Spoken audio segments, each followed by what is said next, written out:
بەرەو دنیاکەمان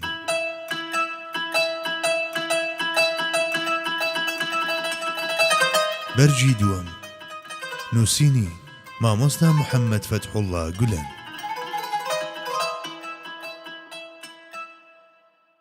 کێشە کلتوریەکانمان یاخود خۆبوون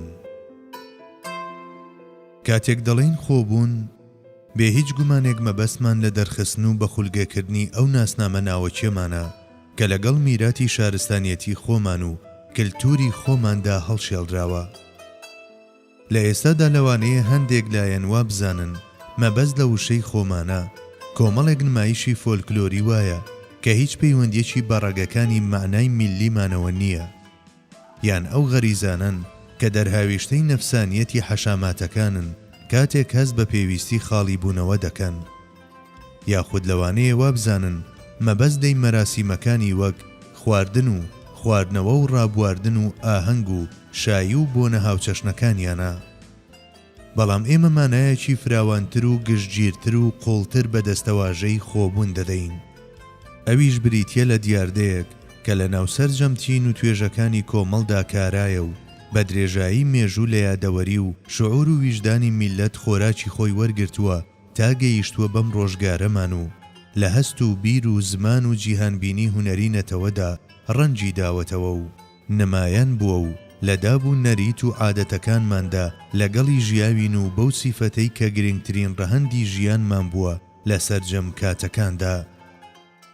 ئێمە لە گەشت بوارەکانی ژیاندا و لە هەموو وێزگەکانی بوارەکاندا هەستی پێدەکەین، هەر لەو چاودێری و گرنگی پێدانەی لە باوەشی دایکماندا هەستی پێدەکەین، هەتا ڕەفتاری جوامێرانەی باپیرانمان کە دەرخەری شەخسیەتی میلیمانن، هەر لەوەی کە سیستەمی پەروەردەمان ناوەڕۆکەکەی ڕۆحێکی میلی بێت، هەتا ئەوەی پەروەردەکار باشترین نمایندە و جێبەجێکاری ئەم ڕۆحە بێت، هەر لە شێوازی خۆراکەکانی ناو چێشتخانەمانەوە هەتا هەڵسوکەوتمان لە چێلگە و باخچەکانماندا، هەر لە هەستان و دانیشتنمان لە نووسینگەکانماندا هەتا ئەخلاقی پیشەییمان، هەر لە شێوازی گوتن و نووسینمانەوە هەتا پەیوەندیمان لەگەڵ کەسانی تردا. لەوانەیە سەرەتا و لە یەکەم ڕوانیندا هەست بە سوودەکرداری و کۆمەڵایەتیەکانی ژیان وەک خۆمان نەکرێت، بەڵام لە ماوەیەکی درێژدا و بە تایبەت ئەگەر پێداگری لەسەر بکرێت دەردەکەوێت لە هەموو پلەکانی پێشکەوتندا تا چه ئەندازەیەک دارای گرنگی و بایەخە. ئەوەی لەم ماوەیەدا دەکەوێتە سەر ئێمە ئەوەیە کە لە سەرهێڵی دین و دیانەت دابوو نەریت و عادەت هەڵبەت پێویستە حساب بۆ تەفسیرەکانی کاتیش بکرێت، بەردەوامی بە ژیانی میلی خۆمان بدەین. لە سایی ئەمەدا ئەو شتانەی تایبەتن بە ئێمە بە تێپەڕبوونی کات دەبن بە بەشێکی دانەبراو لە سروشتمان و ئەو بەها بێگانانەش کە لە دەرەوە ڕاهاوردەمان کردوون ڕەنجی ئێمە دەگرن و هەر یەکەیان دەبن بە نەخشێکی گرنگی ژیانی ڕۆشنبیری و کلتوری ئێمە. ئەو شارستانیەتیانەی لە ڕابردوودا لە ڕۆما، ئەسینە، میسر و بابل دەرکەوتون و ژیریەکان لە ئاستیاندا سەرسام دەبن و کلتوری دەوڵەمەندیان چاوان بە شەوارە دەخەن، لە پڕێکدا و بێپێشەکی پەیدا نەبوون. کلتور لە هەموو جێگایەکدا لە دنیای هەست و بیر و لە بناری بەپیتی ویژدانی گشتیدا و پاش چاوەڕوانیەکی دوور و درێژ لەدایک بووە و ڕاستەوخۆ لە سەرچاوە ناوخۆیەکان و کەم کەم لە کانگا دەرەچیەکان بەخێو بووە و گەشەی سندووە. لە ئەنجامدا بە تێپەڕبوونی کات بووە بە قوڵاییەکی گرنگی سروشتی ئەو نەتەوانە و گۆڕاوە بە دیارترین ڕەنجی ژیانی ئەوان. پاشان ئەگەرچی هەموو کاتێک باز نەکرێت و بیری لێ نەکرێتەوە، هەر لە پەرزگاوە هەتا قوتابخانە، لە کۆڵانەوە تا ناو ماڵان، لە چایخانەکانەوە تا ناو ژووری نووسنەکان هەموو کونج و سوچێکی ژیانی گرتووەتەوە. بە جۆرێک ئەگەر مرۆڤەکان بە شێوەیەکی هۆشمەندانەش گوێبیستی نەبن، ئەو بەهێزێکی جادویی کە سنووری ئیرادەکان دەبەزێنێت دەنجی خۆی دەدات بە گوێیاندا. میلەتێک بتوانێت بەم ئەندازەیە لەسەر زەمینەی کلتوری خۆی بوەستێت ئەگەر هەنووکە لە نێوچەنگی نەزانی و هەژاری و دووبەرەچی و بێسەر و بەری و فشارە دەرەچیەکانیشدا بێت. بێگومان لەگەڵ تێپەڕبوونی کات گەیشتنی بە ئاستێک کە هەموو ئەم قەیرانانە و هاوچەشنەکانی تێپەڕێنێت وەک بڵێ دەبێت بە شتێکی سروشتی و ئاسایی. سەردەمە ناوەڕاستەکانی ڕۆما و ئەسینە و میسر و عوسمانیەکان نمونەیەکی باشن لەسەر ئەمە. ئەڵمانیاش ئەگەر بە سەرکەشیەکی تری هاوشێوەی جەنگی جیهانی دووهەم خۆی نەپڕوچێنێت دەتوانرێت بە نمونەیەکی مامناوەند ئەژمار بکرێت.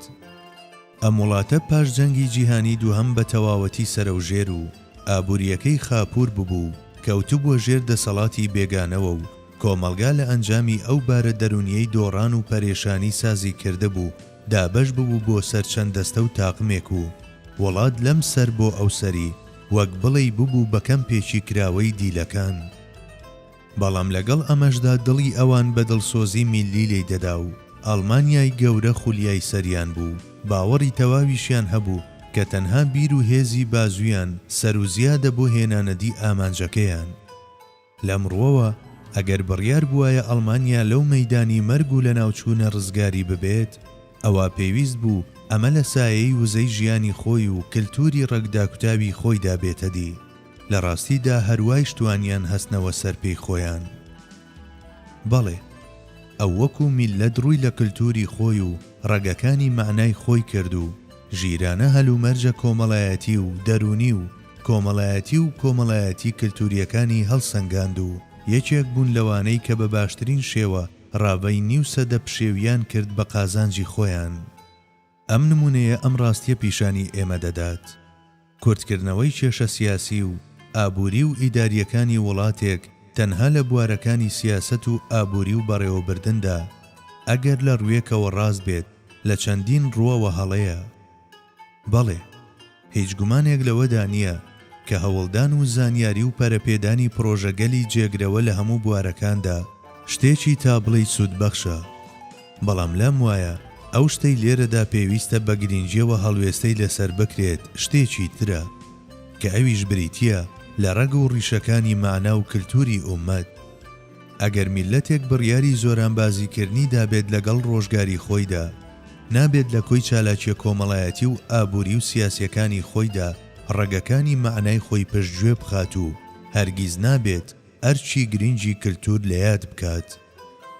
ئەوەی ڕاستی بێت لە وڵاتی ئێمەدا و لەگەڵ هەموو گۆڕان و تازەبوونەوەیەکی نوێدا گرنگیش بە کللتوری خۆمان دراوە. بەڵام هەرگیز ناکرێت لەم ڕووەوە باز لە پرۆژەیەکی تەمەندرێژ و نەخشە بۆ داڕێژراو بکرێت. ئەو قوتابخانە و حوجرانەی دوێنێ کە ئەندازیاری هزر و کرێکاری ڕۆحیان پێدەگەیاند نەیانتوانی پرۆژەگەلێکی وا بەرهەم بهێنن کە بمانگوازنەوە بۆ داهاتوو. هەر بۆیە لە ژێردار و پەردووی وێرانەی خۆیاندا گیانیان سپارد. دەستوری باسی خراپەی ئەوانەی پێشخۆتان مەکەن دێت و دەممان دەگرێت و ناهێڵێت شتی زیاتر بڵێین. ئێمەش دەڵێین ڕوودا و مێژوویەکان ئەگەر لە یەکیش بچن هەمان شت نین. بۆیە لەوان پند وەردەگیرێت نەگوانە و ئەو پرسیارانەی بڕیار بوو ئاراستەی ئەوانیان بکەین ڕوویان دەکەینە خۆمان و دەڵێین ئەوانەی پێش ئێمە کاتێک لە ئامانج و مەبەستی بوون لایەندا تووشی داڕمان بوون. ئەمڕۆ هەمان شت بۆ ئێمەش ڕاستە کەوایە لە بری سەرقاڵبوون بە گوناهەکانی ئەوانەوە باشتر وایە لێپرسینەوە لە هەڵەکانی خۆمان بکەین. با بڵین ئەوان بێباک بوون بەرامبەر بەو سەرچاوانەی کە ئەوانیان پێگەیاند و بوون بە هۆکاری وشکبوونەوەی ئومەت. ئەی ئێمە چیمان کرد؟ تکاتان لێ دەکەم ئایا دەتوانین وەک ئومەت بانگەشەی ئەوە بکەین کە هەموو بەرپرسیارەتیەکانی سەرشانمان بەجێ هێناوە؟ دەتوانین بڵین کە هەموو دەستگاکانی دەوڵەتمان بە گوێرەی پێویستی و داخوازیەکانی ڕۆژگار خستووەتە کار؟ تکاتان لێ دەکەم چێ دەتوانێت بڵێت کە خوێندنگاکان ئەو شتانەیان بەرهەم هێناوە کە چاوەڕێمان دەکرد؟ لە ڕاستیدا گەنجێکی زۆرمان لە شوێنەکانی وەک پاریس و لەندەن و میونخ و نیویۆرک و هاوشێوەکانیان خوێندنی باڵای تەواو کرد. بەڵام ئایا دەکرێت لافی ئەوە لێ بدرێت کە ئەمانە هەر یەکەیان بوون بە ئەندامی سوودبەخش بۆ کۆمەڵگاکەیان؟ بە پێچەوانەوە نەکەر نەبوون بە ئەندامێکی سوودبەخش، بەڵکو زۆربەیان هاوڕێ لەگەڵ چەندین فەنتازیای جۆراوجۆردا گەڕانەوە و کەوتنە ژێر کاریگەری تەمومژەکانی وەک ئەنگلۆ ساکسۆنیزم و نازیزم و سلاڤیزم یان کاپیتالیزم و لیبرالیزم و کۆمیۆنیزم و دنیایەک کێشەیان لەگەڵ خۆیان بۆ وڵاتەکەمان هێنایەوە. لە ئەنجامدا بەراورد بە ساڵانی پێشتر نائارامی ئەوەندەی تر زیادی کرد و دوورکەوتنەوە لە خود هێندەی تر خێراتر بوو. هێشتا ئومێدمان ماوە کە پشت بەخوا لەمە و دووە وا بەردەوام نابێت. لە ڕاستیدا هۆکارەکانی ئومێدەواربوون بە تەواوەتی لە ناو نەچوون. هیچ نەبێت لەم سەردەمەدا هەستمان بەوە کرد کە ستەممان لێ دەکرێت. تەنانەت ئەم ئەلبومەی کە پڕە لە یادگاری تاڵ دەکرێت ببێت بە کانگای ئیلهامی چەندین وێنەی زۆر جیاواز. هەوڵی دروستکردنی پەیوەندی دۆستایەتی لەگەڵ فەڕەنسا، ئەڵمانیا، ئینگلتەرا، ئەمریکا و ناومێدیەکانمان و بێچارەییەکانمان و ئەو ئەزمونانەمان کە لە ئەنجامی جەنگان لە دژی سەدان حاڵەتی نەخوازرا و بەدەستمان هێناون، هەموو ئەمانە لەم ڕۆدا گۆڕاون بە هێزێکی جددی مێتافیزیکی وە کە دەتوانێت کرانەوەیەکی لە چەقەوە بۆ کەنار بهێنێتە دی. بەڵام دووبارە سوود وەرگرتن لەم هێزەش بە باشترین شێوە دەکەوێتەوە ئەستۆی ئێمە. خوێندنگا بە ئەندازەی گرنگی خۆیشتی پێبەخشین. ئێستا نۆرەی ئەوەیە کە دەستکەوتەکانی خوێندنگا لە کەمۆڵەی ڕۆحماندا بەباشی بکتین و بە بناغەکانی کللتوری خۆمان ئاوی بدەین و کاتی ئەوەیە ئەو زانست و ئەزمونە ماڵی بکەین. چونکە ئەگەر بڕیاری یەکجاریماندا بێت بۆ ڕۆیشتن بەرەو داهاتوو، ئەوە پێویستە لە شوێنی خۆیدا کەڵک لە خەرمانی زانیاری و ئەزموونی خۆمان وەربگرین و دەبێت بە بێگومانی خاوەن ئوسلوب و داوەری ژیری خۆمان بین. خوێندنگا لەوانەیە ئەزموونی زانستی و کۆمەڵایەتی و ئابووری و سیاسی بە مرۆڤ ببەخشێت. بەڵام ئەوەی کە ئەمانە لەلایەن هەمووچین و توێژەکانی کۆمەلگاوە قبول بکرێن و سیفەتی مانەوە و هەمیشەیی وەربگرن، پەیوەستە بە تێکەڵاوبوونیان لەگەڵ ڕەگەکانی معنای کۆمەلگا و پێکاتەی فیکری ئەودا. لەمڕۆوە کێشەی ئەو وڵاتانەی کە هاوشێوەی ئێمە دواکەوتون بریتیە لە دۆزینەوەی ڕۆح و معنای حەقیقەتی خوێندنگا. تەنانەت لەمەش زیاتر بریتیە لە کێشەی کللتور و پێویستە ئەم کێشەیە لە زەمینەی خۆیدا چارەسەر بکرێت. زۆر شتن کە لەسەر ڕەحلەکانی خوێندنگاکان بەدەست دێن و دەڕژێنە ڕۆحمانەوە. بەڵام ئەگەر شتێکی لەمە کاریگەرتر هەبێت، ئەوە دیاردەی کللتورە و هیچ گومانێک لەوەدا نییە کە ئەمەش بەرهەمی ژینگە و زەمینەیە. دەتوانرێت بوترێت کە لە دوێنێوە تا ئەمڕۆ لە هەموو شارستانیەتیەکاندا ژینگە سەرچاوەی بەها کللتوریەکان بووە. دەتوانین ئەمە ناوی ژینگەی گشتیشی لێ بنین کە لە هەستەکان و بیرەکان و هەڵسوکەوتەکان و دەنگەکان و ڕەنگەکان و ئەسلوبەکان و شێوازەکان و تایبەتمەندیەکانی تری سروشتی ئومەت پێکدێن. دەکرێت چەندین بەڵگە بهێنینەوە لەسەر ڕاستی ئەم جۆرە بیرکردنەوەیە.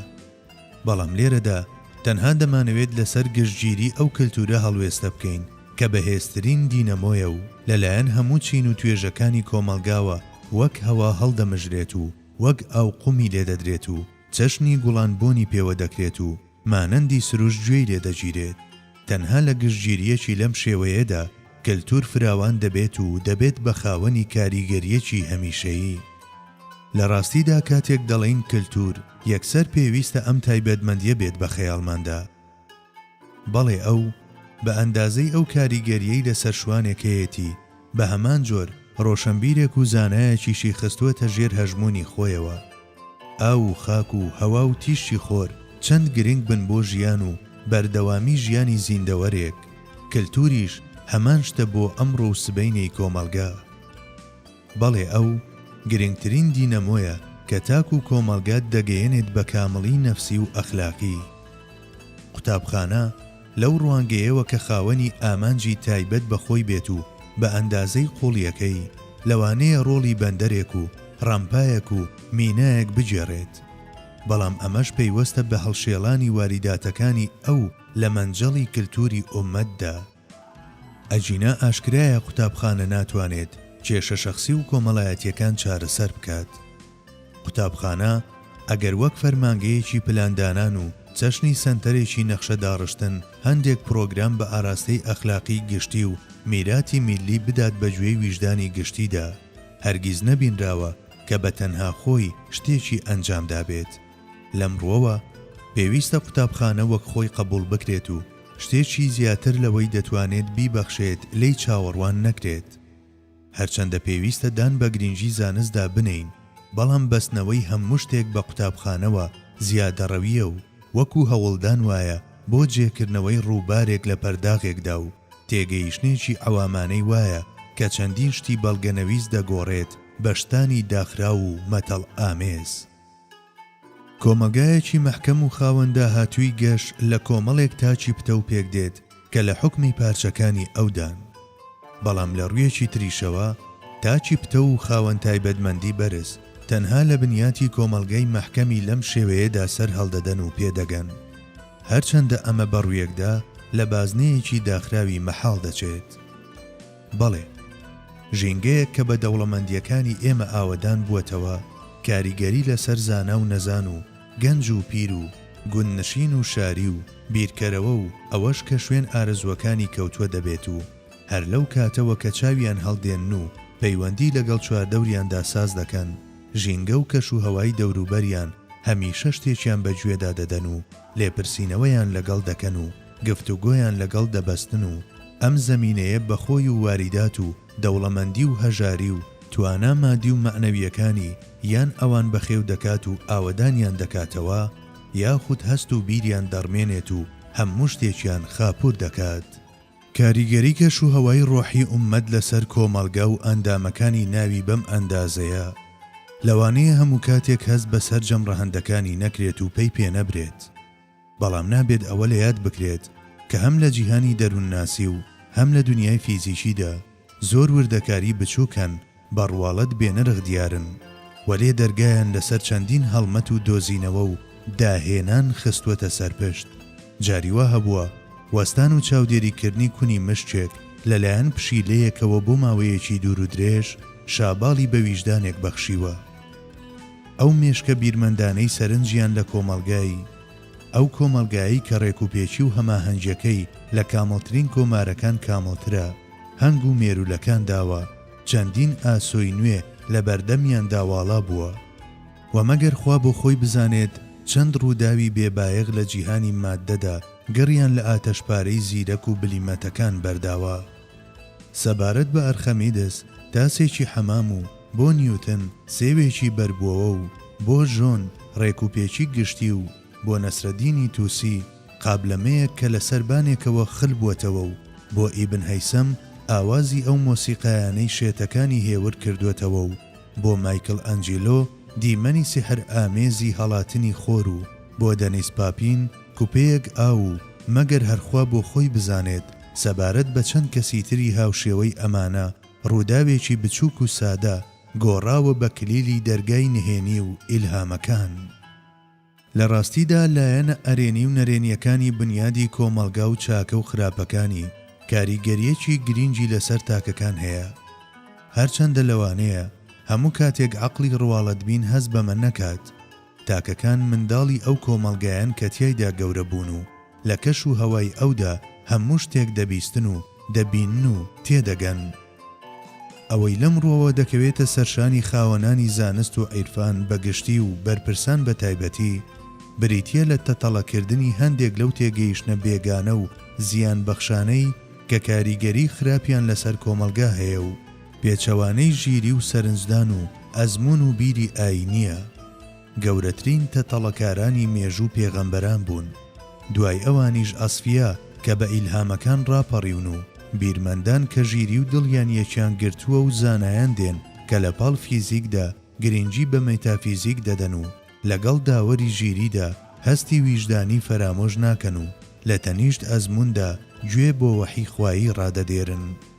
کاتێک حەزرەتی نوح نیشانەی پرسیاری خستە سەروەدەد و سواع و یەغوس و نەسر و حەزرەتی ئیبراهیم یاخی بوو لە بت و بیرکردنەوە بتپەرستیەکانی چواردەوری و حەزرەتی موسا ڕاپەڕی لە دژی ستەم و چەوسانەوە و کۆیلایەتی و حەزرەتی مەسیح ئەو مادەیەی ورد و خاش کرد کە چەشنی تابۆیەک تەماشا دەکرا و مایەی شانازی بوونەوەرانیش صلی الله علیه وسلم لە پاڵ هەموو ئەو شتانەدا کە پێغەمبەرانی پێشخۆی لە پێناوی داخەباتیاندا بوو جەنگی لە دژی نەخۆشیە کۆمەڵایەتیەکانی وەک نەزانی و هەژاری و پێویستی و دووبەرەچی و ناکۆچی و هاوشێوەکانیان ڕاگەیاند کە بە درێژایی مێژوو یەخەی مرۆڤیان بەرنەداوە.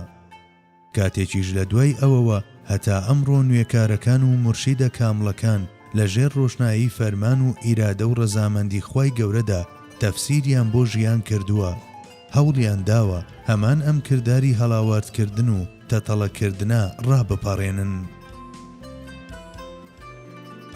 بەڵێ، پێویستە بۆ دروستبوونی کللتور و بەردەوامبوونی لەلایەک گشتگیر بێت و ببێت بە مڵکی هەمووچین و توێژەکانی کۆمەڵگا، لەلایەکی تریشەوە دەبێت بەرامبەر بیرە بێگانە و کۆنەپەرستەکان پەرچەکردارێکی هاوبەش بێدار بکاتەوە تا بتوانین بە تایبەتمەندیەکانی خۆمانەوە بمێنینەوە و بێ ئەوەی جیرۆدەی گەرداوی خوراافە و بێگانەبوون و ناحەق بین بەردەوام بین لەسەر هەنگاونانمان بەرەو داهاتوو.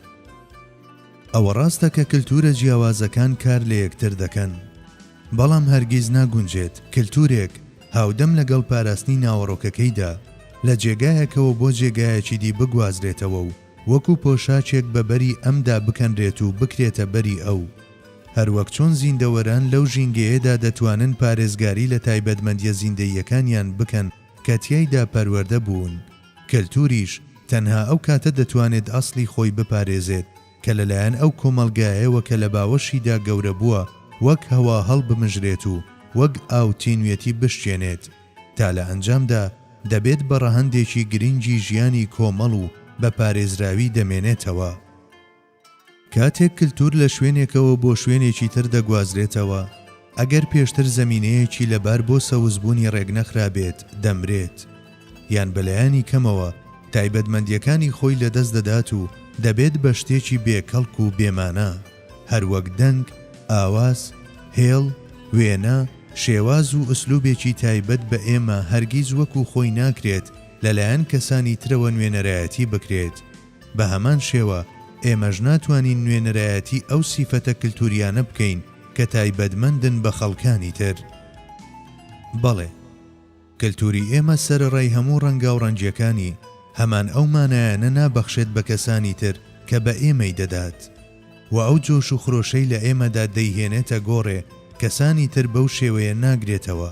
ئەگەر کاریگەریەکی دیاریکراویشی هەبێت لەسەریان، هێشتا ناتوانێت بە شێوە سروشتیەکەی خۆی نمایان بکات.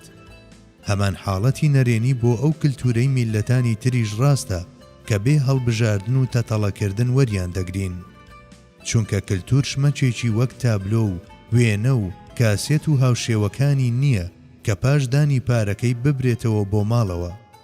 ئەو لەوڕۆوە کە خاڵی هاوبەشی هەموو توخمەکانی کات و شوێنی ئەو ژینگەیەیە کە تیایدا سەری هەڵداوە، گشتێکە توانای دابەشبوونی نییە و تایبەتە بەو زەمینەیەی تیایدا گەشەی کردووە.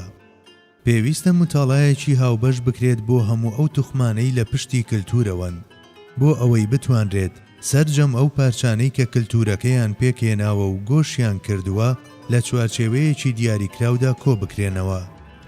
یەکەم شت کە لەم متاڵایەدا بەرچاومان دەکەوێت ئەوەیە کە کللتور بریتیە لە شێوازی ژیانی تایبەتی ئومەتێک و کۆی هەڵسوکەوتە تایبەتەکانی تاکەکانی ئەو کۆمەڵگایە. بێگومان یەکەم شتیش کە لەم ڕووەوە جێیبایەخە ئەو کاریگەریە دوولایانەی نێوان فەلسەفەی ژیانی ئومەتێک و شێوازی هەڵسوکەوتەکانیەتی.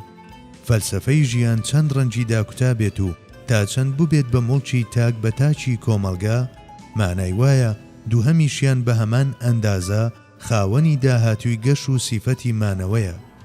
لە بوونەوەرە زیندوەکاندا جەستا جۆڵەی ئەو خانانەی کە لێیان پێکاتووە بە ئاراستەیەکی دیاریکرا و دەستنیشان دەکات و ئەو خانانەش کە بەم ئاراستەیەدا دەجۆڵێن وەکو ئەندامانی ئەو کۆمەڵە گشتیەوان کە بەرەو داهاتوو دەیگوازنەوە.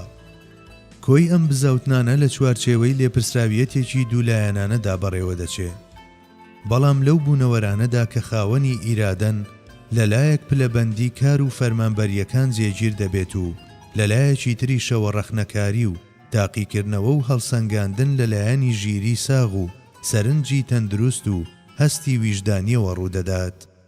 ئەمەش باشترین ڕێگایە بۆ یەکگرتنی کۆمەڵگا لەگەڵ فەلسەفەی ژیان و کەسایەتی مێژووی و ئوسلوبی تایبەت بەخۆی و گۆڕانی بە کۆمەڵگایەکی جێگیر بەڕابردوو و داهاتوویەوە و کراوەبوونی بەڕووی ژیری و بیرکردنەوە و وەحیدە. بە پێچەوانەوە ئەگەر قسە بێتە سەر ئەو ڕاهاتنە کللتوریانەی کە ماوەی کامەڵبوونیان تەواو نەبووە و لە تێکەڵەیەکی عادەت و دابوو نەریت و ڕابواردن و زەوق و سەفات چنراون و تەنانەت جاری وایە شێوەی تابۆیەکیان لەخۆ گرتووە. ئەمانە هەر یەکەیان نمونەیەکی فریودەرن لەسەر نەبوونی کللتور.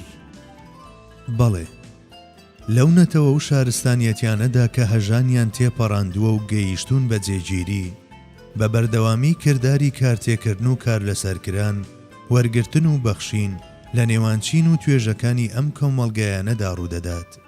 بە تایبەت لەو زەمینانەدا کە تێبینیە دیموکراتیەکان بە هەندوەردەگیرێن، هەمیشە جۆرێک لە پەیوەندی بەخشین و وەرگرتنی جددی هەیە لە نێوان ئەوانەی کە لەسەر لووتکەی هەڕەمی دەسەڵاتن و ئەوانەش کە توخمی چینەکانی ژێرەوەی کۆمەلگا پێک دەهێنن. بە جۆرێک هەر لە مامۆستای قوتابخانەوە هەتا وتاربێژی سەر مینبەرەکان، لە نووسەری سەر ڕووپەری ڕۆژنامە و گۆڤارەکانەوە هەتا شیکەرەوەی بەردەم کامێرای تەلەڤیزیۆنەکان، لەو ئەدیبانەوە کە بە هۆنراوە و پەخشانەکانیان گزارش لە خۆیان دەکەن، هەتا ئەو وێنە کێشەی کە بەگشتی هەمووبوون و بە تایبەتیش شتان و ڕووداوەکانی دەوروبەری دەگوازێتەوە بۆ ناو وێنەکان. بە کورتی هەموو ئەمانە و هاوشێوەکانیان لە ژێر کاریگەری ئەم کار و کارتێکردنانەدان لەگەڵ قسە بۆکرا و لایەنگرانیان. ئەوانەی کە لەسەرەوە وەک بەخشەر و بەرهەمهێنەر ناومانهێنان، بە بەردەوامی ئاماژە و پێیان بۆ چواردەوریان دەنێرن و بەرامبەرەکانیان بێدار دەکەنەوە و ئامادەیان دەکەن بۆ بزاوتن و توانە و لێهاتنی ناویان بەرەو ئاسۆی تێگەیشتنی هونەری و پیشەیی خۆیان ئاراستە دەکەن و ژمارەی بەخشەر و بەرهەمهێنەکان پتر دەکەن. بە جۆرێک ئەو وەرگرانەی کە ڕۆژ بە ڕۆژ ژمارەیان کەم دەبێتەوە دەگۆڕێن بە کەسانی خاوەن ئاسۆی فراوان. لە کاتێکدا بەخشەر و بەرهەمهێنەکان بەرهەم دەهێن و دەبەخشن، وەرگرانیش بە چاوی ڕەخنە و هەڵسەنگاندنەوە لە هەموو شتێک دەڕوانن کە لە لووتکەی هەڕەمەکەوە دێتە خوار و بەرهەڵستی هەڵەکانی ئەوان دەکەن، یاخود بەرهەڵستی ئەو شتانە دەکەن کە لە چاوی ئەواندا هەڵەیە. بەم جۆرە هەمیشە فشار لەوانەی سەرەوە دەکەن و ناچاریان دەکەن هەوڵی دۆزینەوەی ڕێگاچارەی بەدیل و نوێ بدەن.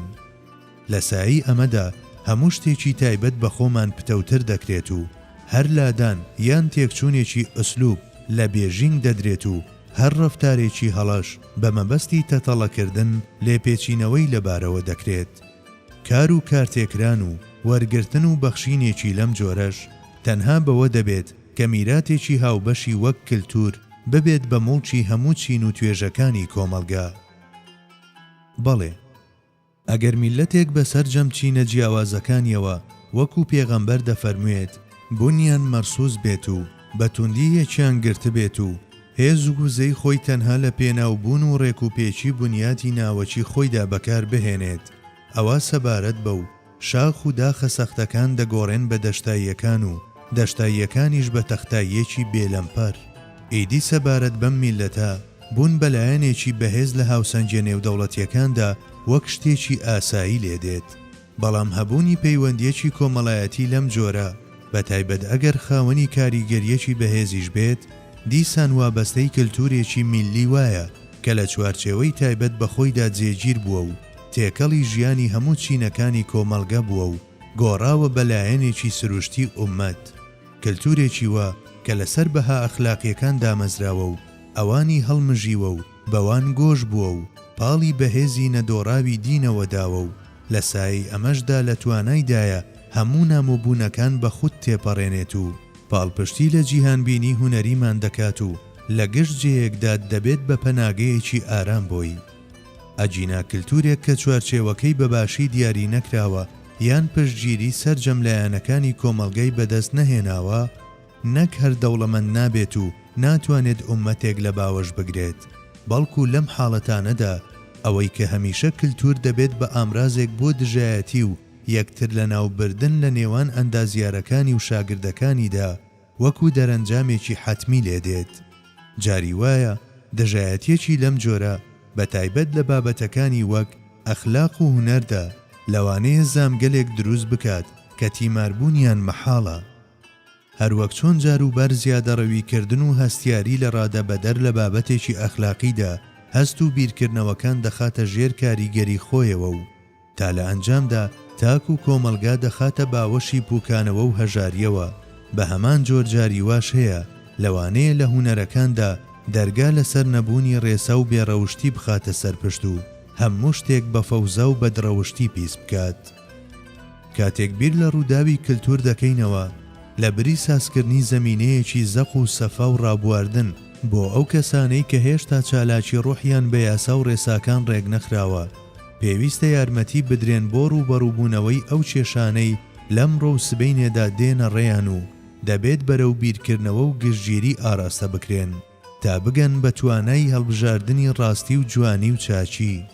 بە یارمەتی ئاراستەکردنی جەبری یاخود ئیختیاری، ژینگەی گشتی و پاڵنانی شەپۆلی گشتی، هەڵبەت بە سوودوەرگرتن لە پاڵپشتی زانستیش زەمینەیەکی لەبار ساز دەبێت بۆ هەڵبژاردننی ڕاستترین و سوودبەخشترینی شتەکان لەلایەن تاکەکانی کۆمەلگاوە.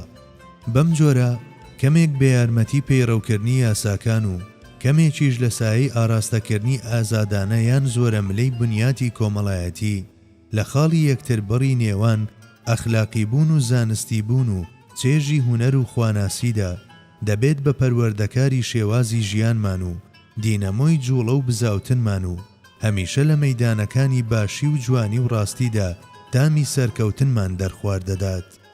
جگەلەوەش لێرەدا چۆنیەتی ڕاوەکردن و تێگەیشتن لە هەریەک لە ئەخلاق و ئیمان و جیهانبینی هونەری و هەستی جوانناسی گەلێک گرنگە. مامەڵەکردن لەگەڵ ئەخلاق وەک ئەوەی کۆمەڵێک یاسای وشک بێت و باوەڕهێنانێکی کوێرانەی وابێت کە تیایدا حساب بۆ ئیمان و ژیری و هەست و ویژدان و مشاهدە نەکراوە و ڕاوەکردنی جوانی و جوانناسی وەک ئەوەی تەنها بریتی بێت لەو وێنە نیمچە ڕوت و پەیکەرە بێجیانانەی کە وێنەی چرکەساتێکی کورتیان لە شتان گرتووە و تەرنجاندن و بەندکردنی هونەر لە چوارچێوەی ڕق و تەقی شێعر و مۆسیقا و شانۆدا. بەڵێ هەموو ئەمانە مانای تەسەکردنەوە و بێنەرخکردنی جوانی و کللتوری جوانناسی دەگەیەنێت و دەیکات بە فەنتازیای دەستەیەکی دیاریکراو.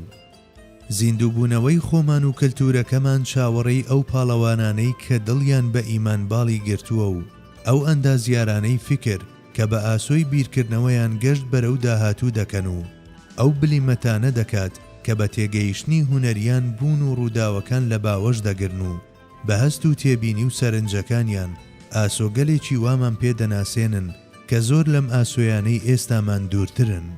کرانەوەی زۆرێک لە عاشقانی جوانی بەڕووی ئاسۆ نوێیەکانی جوانیدا و هێنانی تەفسیری تازە بۆی هیمەتی بەرزی هونەرمەندە کارامە و شاگردە خەباتکارەکانیان کە شایانی ڕێز و دەستخۆشیە. ئەو دەنگە خۆشانەی پەلەقاژە دەکەن بۆ دۆزینەوەی ڕۆحی مۆسیقای خۆمان و بەستەمانەدارەکانیان کە لە ڕۆحماندا دەگۆڕێن بە ئاوازی شیرین. ئەو شاعیرە لێهاتوانەی دەستیان کردووە بە بۆنکردنی زەوقی ئەدەبی و هەروەها هەوڵی ئەو پەخشان نووسانەی عاشقی زمانن بۆ دەربازبوون لە لاسایی کردنەوە. بەڵێ هەوڵی هەموو ئەمانە بەم ئاراستەیەدا سەبارەت بە ئێمە وەک نیشانەکانی سپێدەیەکی ڕازگۆوان. ئەگەر ئەو تیشکانەش کە دەیان بینین هەریەکەیان ڕووناچی سپێدەی درۆزن بن، نابێت گومان لەوە بکرێت کە ئەمەی دوای ئەوان گزنگێکی ڕاستبێژە. هەتا لەسەر ئەم ئاراستەیە بەردەوام بین، ڕۆشنبیری ڕەگدا کوتاومان و ڕەگ و ڕیشەکانی مەعنا و ڕۆحمان و کەسایەتی و ناوەڕۆکمان کاتێک وادەی خۆی هات دەبێت بە پارچەیەکی گرنگ و دانەبراو لە کللتوری جیهانی. بە پێچەوانەوە ئەگەر وەک ئەوەی تا ئەمڕۆ کردومانە لەمە و دواش بەردەوام بین لەسەر پەروەردەبوون بە سەرچاوەی کللتوری خەڵکانی تر و هەر کاتێک بیرمان لە بنیادنان کردەوە دووچاری لاسایی و چاولێکەری ببینەوە، ئەوانە لە هۆنراوە و نە لە مۆسیقا و نە لە وێنە و نە لە ئیستاتیکا و لقەکانی تری هونەردا لە ژێردەستەیی ڕزگارمان نابێت. لە حاڵەتێکی لەم شێوەیەشدا هەروەک ناتوانین وەک خۆمان بەردەوامی بەبوونمان بدەین، بە هەمان جۆر ناتوانین بەرز ببینەوە بۆ ئاستی بەرهەمهێنان و بەخشین. بەڵێ ئەگەر لە ئێستادا پەلە نەکەین لە گواستنەوەی ڕۆشنبیری و کللتوری خۆماڵی بۆ نەوە نوێیەکانمان و هەرچی زوو ئەم کللتورە گواستراوەیەش لە ژیانی کرداریدا جێبەجێ نەکەین، ئەوانەی دوای خۆمان مەحکوم دەکەین بە ژیان لە تۆڕی هەمان ئەو چارە نووسە ڕەشەدا کە ئێستا خۆمان جیرۆدەی دەستی ئەوین. لەبەر ئەوە هەموو ئەوانەی لەم بابەتەدا قسەیان دەڕوات و بە تایبەتی ئەندازیارانی فکر لە جیهانی کلتوریماندا پێویستە بە ڕۆحێکی چالاکەوە بکەونە جوڵە و سەر تا سەری وڵات بگۆڕن بە کارگەیەک بۆ کلتوری ئومەتمان و هەرچی زووە بیکەن بە قوتابخانەی فەلسەفەی ژیانمان و تاقیگەیەک بۆ شیکارکردن و پێکێنانی لۆجیک و داوەری ژیری خۆمان، چونکە مانەوەمان وەک خۆمان دیسان بەندە لەسەر زیندوو بوونەوەمان وەک خۆمان.